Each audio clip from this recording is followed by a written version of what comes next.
On the line is Michelle Austin, Financial Director of Kegel Group SA, and focusing on a survey which said that 54% of all workers said that a 4-day week would be amongst their top 3 priorities when it comes to work benefits. What do you think? Let us know.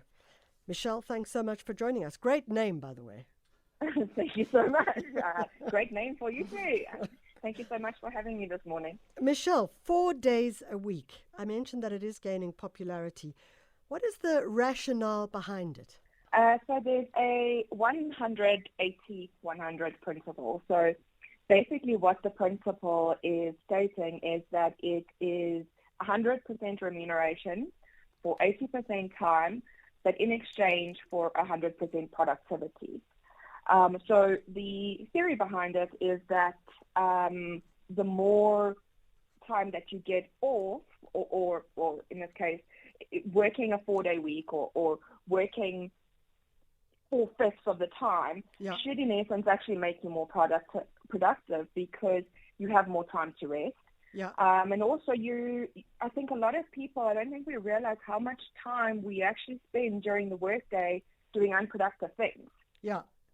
So socializing, just almost, I want to say, messing around a little bit.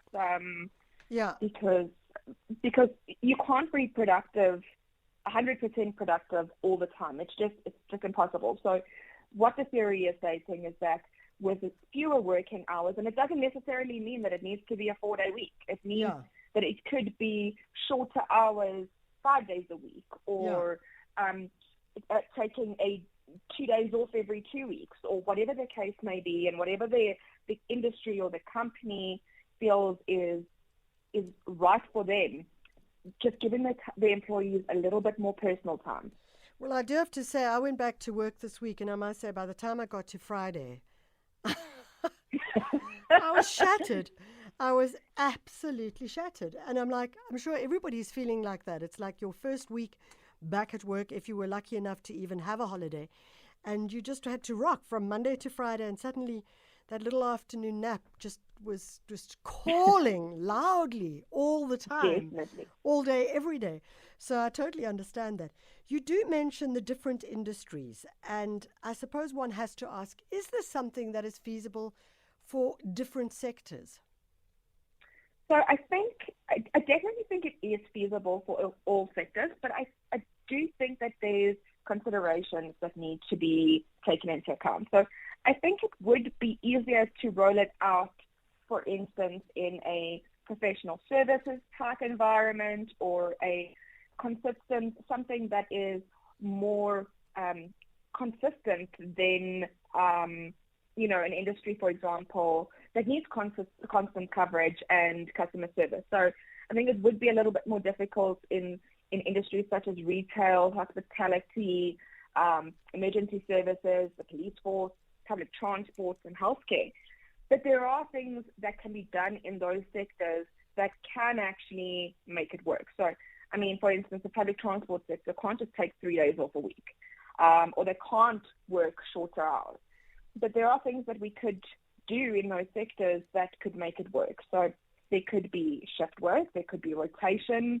But I mean, there's obviously also some challenges that would come with that too. So, you're going to need to find additional staff to cover those shifts, which might not be easy. So, for instance, in the healthcare sector, you need suitably qualified people for that sector to be able to fill in the gaps, and that may not be possible. There may be a shortage of skills in a particular area. So there's all these things that we need to consider, and then there's also, I mean, it's shown that the productivity does tend to increase revenue, but we also need to consider, if you're bringing in more staff, that is going to probably increase, or it's more than likely going to increase your cost base. So you need to make sure that your revenues increase in line with that cost. Because otherwise you're not going to be making profit. Ultimately, you could say, okay, instead of having 4 members of staff, I'm going to have 6 members of staff. The pro of that would be that you are bringing in more people into employment. The con might be all the other issues that you have to address, for example, retirement, pension, etc., etc., etc. We've got a comment from one of our listeners, and I'm going to say, if you are listening, what do you feel about a 4-day week? Could you go for that? 100% pay, 80% work, in which case you give 100% of your energy in that 80%. Here goes. Morning, Morag from Cove Rock, East London. Regarding the 4-day week, it's like a slightly different view. But what if Eskom shut us all off for a Friday?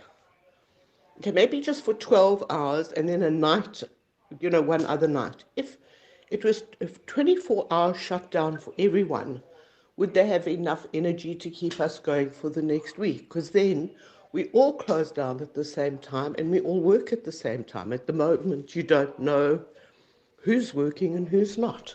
Thank you. So giving that 4-day week to Eskom as well, I mean, I'm not sure you can answer that. I must say I do kind of like the idea, but I have no idea how that could play out. And we might have to get someone, Chris Yelland or someone, to explain if something like that could ever happen. Michelle, you do say that there are certain, so for example, if we look at essential work, doctors, nurses, people in the public sector, how could one shift that space? So I think that there's been quite a few studies that have been done, and one of them was done in an emergency room. And what they were finding was that there was a lot of doctors that were calling in sick for their shifts, because obviously doctors tend to work very long shifts. Yeah.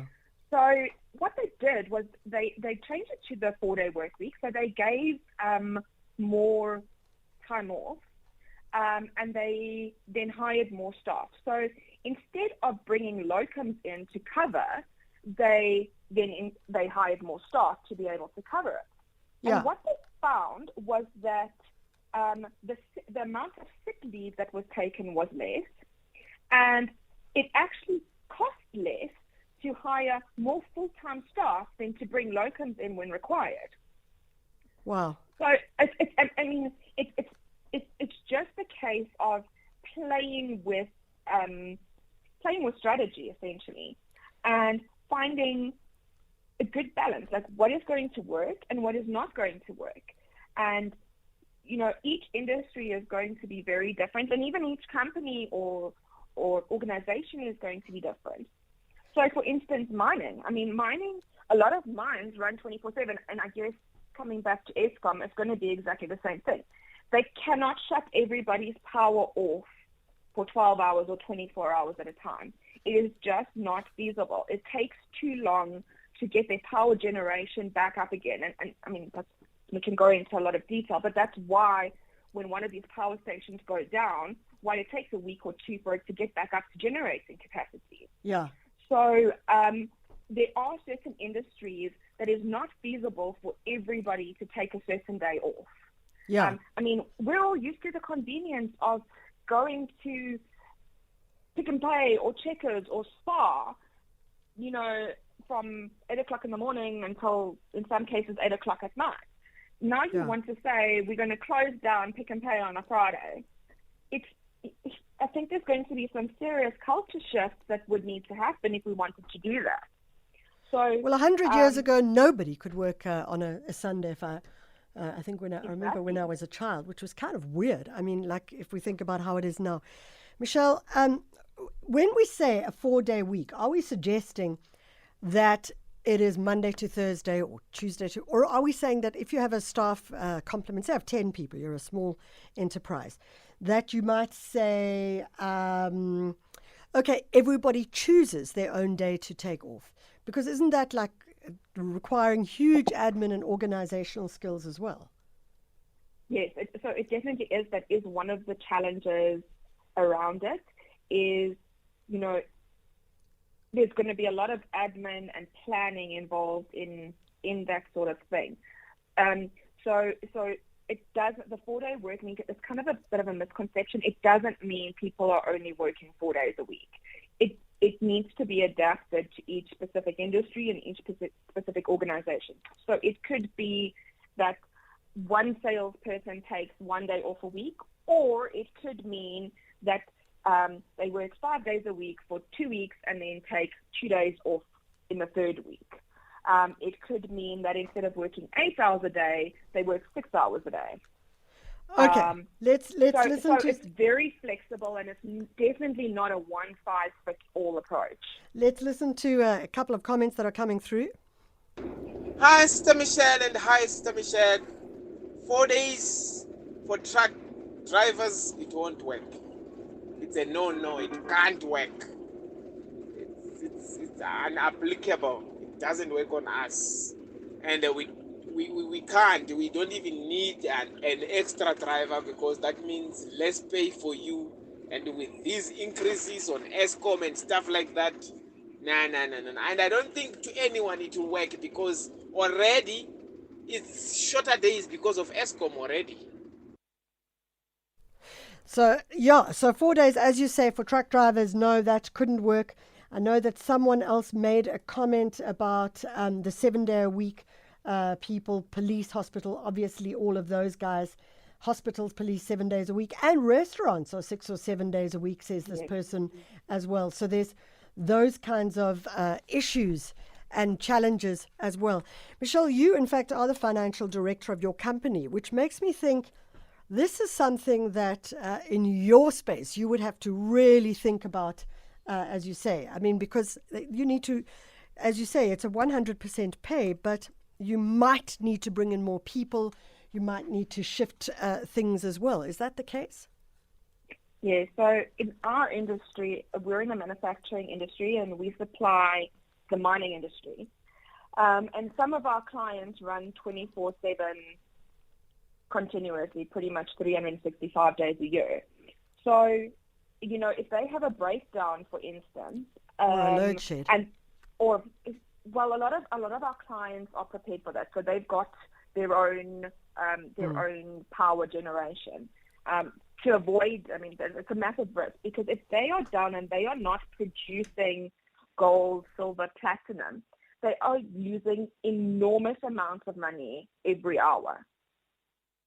So it is something that they need to be continuously producing, and we need to be able to cater to that. So, I wouldn't say we've got people on call 24/7, but just about. If a client's got a breakdown, we have to find somebody to be able to assist them. If they need stock urgently, so some sort of something broke and they need a replacement part, we make a plan. So, it's going to come down to a scheduling thing. And I think there's also some employees don't want to work 4 days. Some people would prefer to work 5 days. I don't know so much about that.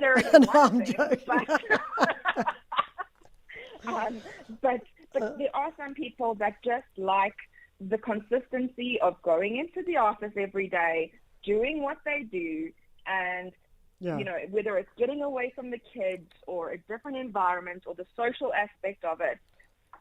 Some people like that. Yeah. So there's so many factors at play, and I cannot give you a solution for every single industry. It really is going to potentially be employee specific. Let's hear another comment from you. Okay, so it's Brad from KZN, and I'm listening to your show about a 4 day week. Hey, I think we're already sort of technically doing a 4.5 day week. My customers close down on a Friday. You don't call on customers on a Friday from 11 o'clock. It just doesn't happen. KZN, Johannesburg's even worse. That's in the technical side of things. So we're technically doing 4.5 day week anyway. Just what I'd say there. Thank you. Yeah, but Mervyn, you come from KwaZulu-Natal. Friday afternoon, you're already at the beach. Well, that's not if there's E. coli, but you're already at the beach checking the wind and taking your first surf of the weekend. So, yeah, I suppose that is the case. Michelle, it's a fascinating conversation. We've got lots and lots of comments from people. And certainly if you do see people taking it up, and in February, we'd love to get your comment to find out how it's going after a month or two. great. Thank you so much. I would definitely be keen to do that. Michelle Austin, Financial Director of the Kegor Group South Africa, talking about a 4-day week. And I suppose what Mervyn is saying is correct. But here's the thing. It's what Michelle is saying, is that you get 100% pay for 80% work if you are doing 100% work. So the work that you might have done in 5 days, you would then be expected to do in 4 days. Do not tell me how you can do that, but it certainly does raise a different space.